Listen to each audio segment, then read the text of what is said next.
নমস্কার, আমি আপনাদের প্রবীর বিশ্বাস। একটা অঘটনের কথা বলেছিলাম গত শনিবার রাত্রে, সেই অঘটনটাই ঘটে গেল। আপনারা যখন এই ভিডিওটা দেখছেন তার মানে আমি পুলিশের হাতে অ্যারেস্ট হয়ে গিয়েছি।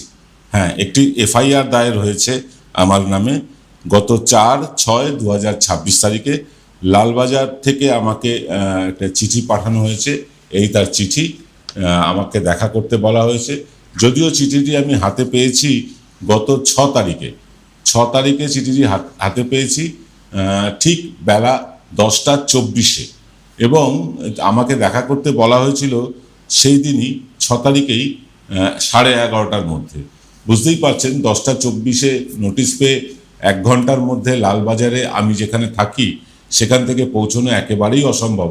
ফলে আমার পক্ষে যাওয়া সম্ভব হয়নি। আমি একটা প্রত্যুত্তরে মেল পাঠিয়েছি, সে মেলটাও আপনারা স্ক্রিনে দেখতে পাচ্ছেন।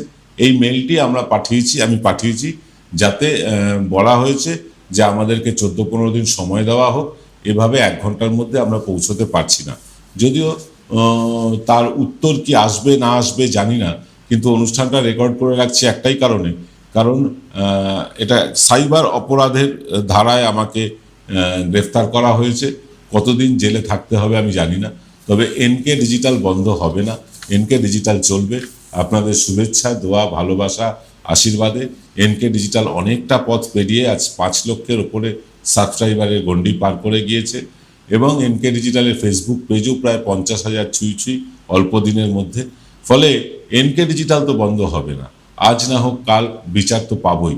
বিচার পেয়ে ফিরে এসে আবার আপনাদের মুখোমুখি হব। কিন্তু একটা কথা বলি, যে এইভাবে আমাদেরকে গ্রেফতার করে, এইভাবে আমাদেরকে আটকে রেখে, এইভাবে আমাদেরকে মুখ বন্ধ করে দেওয়ার চেষ্টাটা কিন্তু সফল হবে না।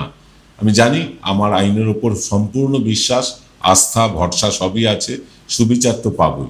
আমি তো খুন করিনি, আমি তো কাউকে ধর্ষণ করিনি, আমি তো কাউকে মিথ্যে বলিনি।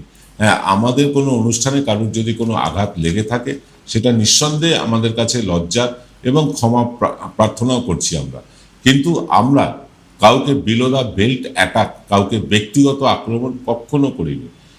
ভুল হতেই পারে, ভুল করতেই পারি, আইনের চোখে সেটা অন্যায় হতেই পারে, তাই হয়তো আজকে আমাকে জেলে থাকতে হচ্ছে।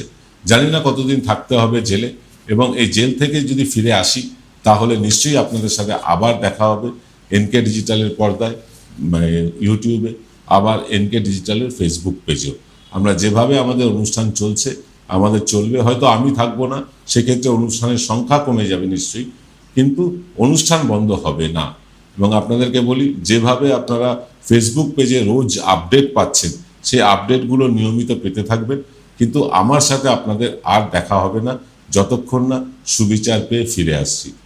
আমি আপনাদের সকলের কাছে ক্ষমা প্রার্থনা করছি, ক্ষমা চাইছি, আপনাদের কাছে আসতে পারছি না। কিন্তু এভাবে আমাদেরকে মুখ বন্ধ করে রাখার প্রচেষ্টা আমার মনে হয় সফল হবে না, সুবিচার আমরা পাবই। ঈশ্বর আল্লাহর কাছে দোয়া করবেন, প্রার্থনা করবেন যাতে সুবিচার পেয়ে আবার আপনাদের কাছে এনকে ডিজিটাল নিয়ে উপস্থিত হতে পারি। নমস্কার।